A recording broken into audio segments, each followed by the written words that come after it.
ஆகாதுன்னு தள்ளுன கல்லுப்பா. தலையில நிறைய சாபத்தை வாங்கியிருக்கிறாங்கப்பா. வர்றவங்களும் போறவங்களும் எல்லாம் சபிச்சுட்டாங்கப்பா.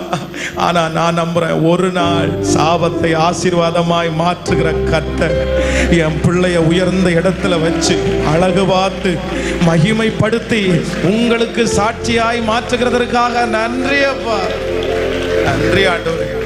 அப்பா, உங்க வருகை தாமதிக்கும்னா இன்னும் ஒரு 20 years தாண்டி இவங்க நிறைய பேருடைய பெற்றோர் அப்படியே பின்னாடி இருந்து, என் பிள்ளையா இது, என் பிள்ளையா இது, என் வயிற்றுல பிறந்த பிள்ளையா இது, ஐயோ என் பிள்ளை இப்படி வருவான்னு நினைக்கவே இல்லையே, என் பொண்ணு இப்படி வரும்னு நினைக்கவே இல்லையே.